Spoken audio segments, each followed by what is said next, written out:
Doctors Junaid کو hospital سے discharge کرتے ہوئے یہ بتا دیتے ہیں کہ ابھی یہ مکمل طور پہ ریکور نہیں ہوا۔ فریکچر کی وجہ سے جنید ابھی کچھ عرصے تک اپنی ٹانگوں پہ کھڑا نہیں ہو پائے گا، جس کے لیے نہ صرف اسے انتہائی نگہداشت کی ضرورت ہے بلکہ فیملی سپورٹ کی بھی بہت ضرورت ہے۔ غضنفر اور نگار تو جب یہ سنتے ہیں تڑپ اٹھتے ہیں کہ ان کا بھاگتا دوڑتا ہوا بچہ کیسے بیڈ سے جا لگا ہے اس در نایاب کی وجہ سے، اور ان دونوں کو اپنے رویے پر بھی پچھتاوا ہوتا ہے کہ جنید جب ایکسیڈنٹ سے ایک دن پہلے گھر آیا تھا تو اس کے ماں باپ نے اسے گھر سے نکل جانے کا حکم صادر کر دیا تھا، یہ سوچے سمجھے بغیر کہ ان کے بیٹے کے ساتھ اتنا بڑا حادثہ بھی پیش آ سکتا ہے۔ اب وہ دونوں تو ماں باپ ہیں، ان کا دل تو موم ہو ہی چکا ہے، لیکن زاویار اتنا سنگ دل انسان ہے کہ اپنے سگے بھائی کو اتنی بری کنڈیشن میں دیکھنے کے باوجود بھی اس کا دل موم نہیں ہوا۔ اسی لیے غضنفر جب زاویار سے جنید کو گھر لانے کی بات کرتا ہے تو زاویار تو ہتھے سے اکھڑ جاتا ہے کہ اگر وہ اس گھر میں آئے گا تو میری بات کان کھول کے سن لے کہ پھر میں اپنے بیٹے حیدر کو لے کے اس گھر سے شفٹ ہو جاؤں گا۔ اور ظاہر ہے کہ غضنفر اتنا بڑا رسک کیسے لے سکتا ہے، کیونکہ سارا بزنس تو زاویار نے ہی سنبھال رکھا ہے۔ تو مجبوری کے تحت غضنفر اور نگار آخرکار جنید کو الگ اپارٹمنٹ میں شفٹ کرنے کا فیصلہ تو کر دیتے ہیں، لیکن جنید کے لیے وہ وقت بہت اذیت ناک ہوتا ہے۔ سارا دن وہ دیواروں اور چھت کو ہی گھورتا رہتا ہے اور سوچتا ہے کہ آخر میں زندہ کیوں بچا اور کس کے لیے بچا؟ نہ تو میرے گھر والوں کو میری ضرورت ہے، نہ ہی کسی اور کو۔ بھلا میں اس بے مقصد زندگی کا کیا کروں گا؟ جنید کے پاس محض ایک اٹینڈنٹ ہے جو جنید کے کام شام کرتا ہے اور اسے ویل چیئر پہ بٹھا کے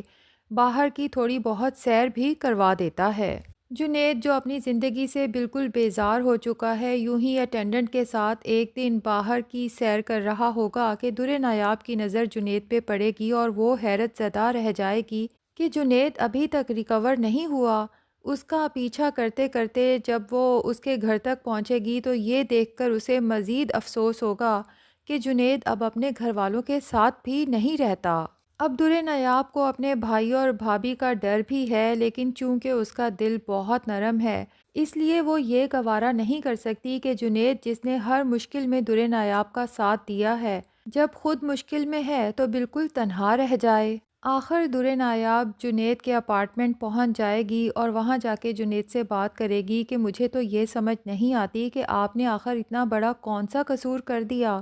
جو آپ کے گھر والوں نے بالکل ہی آپ سے منہ موڑ لیا ہے۔ مجھے یہ تو احساس ہے کہ آپ کی زندگی میں جو کچھ بھی ہوا ہے یہ سب میری وجہ سے، میرا ساتھ دینے کی وجہ سے ہوا ہے۔ اب جنید تو در نایاب کو حوصلہ دے گا اور اسے سمجھائے گا کہ آپ کو اس طرح یہاں نہیں آنا چاہیے تھا، پہلے ہی کتنا مسئلہ بنا تھا آپ کے لیے، اب اگر کسی نے دیکھ لیا تو آپ کی زندگی مزید مشکل ہو جائے گی۔ لیکن در نایاب صاف انکار کر دیتی ہے کہ جب میرے اوپر مشکل وقت آیا تھا اور میں نے آپ سے منع کیا تھا کہ مجھے کسی کی مدد کی ضرورت نہیں ہے، اس کے باوجود آپ نے زبردستی میری مدد کی، تو بھلا آپ کے اس مشکل وقت میں آپ کو کیسے تنہا چھوڑ سکتی ہوں؟ مجھے اب اپنے گھر والوں کی یا آپ کے گھر والوں کی کوئی فکر نہیں ہے، جو الزامات ان لوگوں نے لگانے تھے وہ تو لگا چکے، جبکہ میرا اللہ جانتا ہے کہ ہم دونوں کا دل صاف ہے، تو ہمیں اللہ سے زیادہ لوگوں سے بھلا ڈرنے کی کیا ضرورت؟ جنید جو پہلے ہی اپنے گھر والوں کی بے مروتی کی وجہ سے چڑچڑا ہو چکا ہے، در نایاب کی یہ باتیں اسے حوصلہ دینے کی بجائے مزید غصہ دلائیں گی، اس لیے در نایاب کو غصہ دکھاتے ہوئے کہے گا کہ آپ کو میں ایک دفعہ سمجھا چکا ہوں تو آپ یہاں سے چلی کیوں نہیں جاتی؟ پلیز آپ سب لوگ مجھے تنہا چھوڑ دیں، مجھے میرے حال پہ چھوڑ دیں۔ جب میرے اپنوں نے ہی مجھے چھوڑ دیا ہے تو مجھے کسی اور کی ہمدردی کی بھی ضرورت نہیں ہے۔ لیکن یہ سب باتیں سننے کے بعد بھی نایاب کو یہی لگتا ہے کہ جنید بھائی نہ صرف جسمانی بلکہ ذہنی طور پہ بھی بہت زیادہ اذیت میں ہیں۔ اس لیے جنید سے کہے گی کہ میں آپ کے سامنے بھی نہیں آؤں گی، لیکن پلیز مجھے یہاں آنے سے مت روکیں، میں آپ کی خدمت کرنا چاہتی ہوں۔ اب در نایاب جو ہر دوسرے تیسرے دن جنید کے اپارٹمنٹ پہنچ جائے گی، اس کے لیے طرح طرح کے کھانے بنائے گی، اس کے آرام کا خیال رکھے گی، تو جنید جو شروع میں تو بہت زیادہ غصہ اور چڑچڑا پن کا شکار تھا،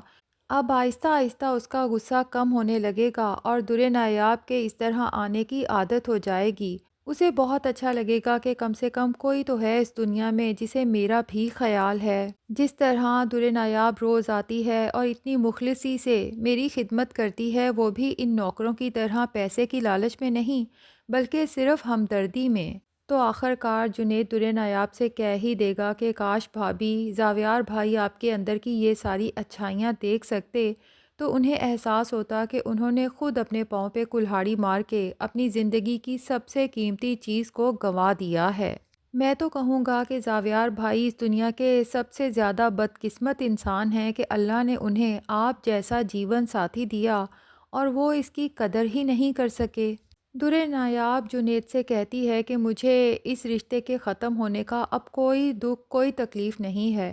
مجھے دکھ اور تکلیف ہے تو محض اپنے بیٹے حیدر سے دور رہنے کی۔ میں اللہ سے روز رو رو کے دعا کرتی ہوں کہ بس ایک دفعہ مجھے میرا بیٹا مل جائے، میں اسے کبھی خود سے جدا نہیں کروں گی۔ اگر حیدر مجھے مل جاتا ہے تو میں اپنی زندگی میں ہونے والی تمام اذیتوں کو بھول سکتی ہوں اور اکیلے اپنے بیٹے کو پال بھی سکتی ہوں اور اسی کے سہارے پوری زندگی گزار سکتی ہوں۔ جنید تو در نایاب کی یہ باتیں سننے کے بعد اسے دیکھتے کا دیکھتا رہ جاتا ہے کہ یہ لڑکی کتنی صابر شاکر ہے۔ میرے سب گھر والوں نے اس کے ساتھ اتنا برا کیا لیکن اس نے سب کو معاف کر دیا۔ محض خواہش ہے تو اپنے بیٹے کو پانے کی۔ اس لیے جنید دل ہی دل میں فیصلہ کر لیتا ہے کہ جب بھی میں ٹھیک ہوا در نایاب کو انصاف دلوانے کی ضرور کوشش کروں گا۔ اب در نایاب نے اپنی دادی کے سوا یہ بات کسی کو بھی نہیں بتائی کہ جنید اس وقت جس حالت میں ہے۔ در نایاب اس کے اپارٹمنٹ جاتی ہے تاکہ اس کی کچھ مدد کر سکے اور اسے حوصلہ دے سکے۔ دادی بھی در نایاب سے کہتی ہیں کہ یہ جو سب کچھ تم کر رہی ہو نا، دیکھنا اللہ تعالیٰ تمہیں اس کا کتنا اجر دیں گے، کیونکہ اس وقت جنید واقعی ہی تکلیف میں ہے اور بالکل اکیلا ہے اور اسے کسی اپنے کی بہت ضرورت ہے۔ جبکہ دادی کو اپنی در نایاب پہ پورا یقین ہے کہ یہ کبھی کوئی غلط کام کر ہی نہیں سکتی۔ دوسری طرف جنید کے سب گھر والے تو اپنی زندگی میں اتنے مصروف ہو چکے ہیں کہ ان کے پاس وقت ہی نہیں ہے جنید کو آ کے دیکھنے کا، بس کبھی کبھار فون پہ اس کا حال چال پوچھ لیتے ہیں۔ جبکہ در نایاب کی خدمت اور دیا گیا حوصلہ اور کچھ دادی کے بتائے ہوئے ٹوٹکے کام کر جاتے ہیں، جس کی وجہ سے جنید کافی حد تک ریکور ہو رہا ہے۔ اب جنید جب مکمل طور پہ ریکور ہو جائے گا اور اپنے پاؤں پہ چل کے اپنے گھر جائے گا تو اس کے پیرنٹس اسے دیکھ کے کافی حیران ہوں گے، کیونکہ ڈاکٹرز نے کہا تھا کہ بہت کم چانسز ہیں کہ جنید ریکور ہو جائے، ہو سکتا ہے کہ اسے پوری زندگی ہی ویل چیئر پہ گزارنی پڑے۔ لیکن جنید جب اپنے پیرنٹس کو بتاتا ہے کہ میری اس ریکوری کے پیچھے در نایاب کا ساتھ اور اس کا حوصلہ اور دعائیں ہیں، اور یہ سب کچھ اس نے کسی لالچ میں نہیں کیا، جبکہ اسے پتا تھا کہ مجھے تو میرے گھر والوں نے بھی گھر سے نکال دیا ہے اور میرے پاس اب کچھ بھی نہیں، اس کے باوجود بھی محض انسانیت کی وجہ سے انہوں نے میرا ساتھ دیا کہ میں نے مشکل وقت میں ان کا ساتھ دیا تھا۔ اور پھر زاویار سے کہتا ہے کہ زاویار بھائی، آپ ہمیشہ بھابھی کو غلط سمجھتے رہے، اگر وہ غلط عورت ہوتی یا اس نے مجھ سے شادی کرنی ہوتی تو بھلا وہ آپ سے خلا کی ڈیمانڈ نہ کرتی۔ انہوں نے محض ایک چھوٹا بھائی سمجھ کے میری خدمت کی ہے، اور یہ وہی لڑکی ہے جس سے آپ نے اس کا بیٹا اس لیے چھین لیا تھا کہ وہ جاہل اور ان پڑھ ہے، تو بھلا بیٹے کی پرورش کیسے کر پائے گی؟ اگر وہ میرے جیسے بیمار انسان کو صحت مند کرنے میں کامیاب ہو سکتی ہے، جس کے لیے ڈاکٹرز بھی مایوس ہو چکے تھے، تو کیا وہ اپنے بیٹے کی پرورش بہتر طریقے سے نہیں کر سکتی؟ جس پہ زاویار کہتا ہے کہ مجھے اس عورت میں کوئی دلچسپی نہیں ہے، میری طرف سے وہ مرے یا جیے، میں اسے اپنی زندگی سے نکال چکا ہوں۔ اتنے میں تانیہ بھی وہاں پہنچ جاتی ہے اور جنید کو تو اسے دیکھ کے شدید غصہ آتا ہے کہ جس لڑکی نے میری در نایاب کی اور میرے بھائی کی زندگی تباہ و برباد کی ہے، اسے میرے گھر والوں نے اپنے ساتھ رکھا ہوا ہے اور مجھے خود سے دور پھینکا ہوا تھا۔ بہرحال وہ تانیہ کی طنزیہ مسکراہٹ کو دیکھتے ہوئے کہتا ہے کہ تمہارے پاس زیادہ دن نہیں ہیں، کیونکہ بہت جلد تمہاری سچائی میں سارے گھر والوں کے سامنے لا کے رہوں گا۔ تو ناظرین، اب دیکھنا یہ ہے کہ جنید کا اگلا قدم کیا ہے، کیونکہ بہرحال تانیہ کی سچائی نے تو سب کے سامنے آنا ہی ہے۔ تو اب ڈرامے کو مزید لمبا کرنے سے بہتر ہے کہ جلد سے جلد تانیہ کی سچائی دکھائیں اور ڈرامے کی ہیپی اینڈنگ کریں۔ آپ کا اس کے بارے میں کیا خیال ہے ناظرین؟ کمنٹ سیکشن میں ضرور بتائیں، اور اگر ہمارے چینل پہ نئے ہیں تو پلیز چینل کو بھی سبسکرائب کر لیں۔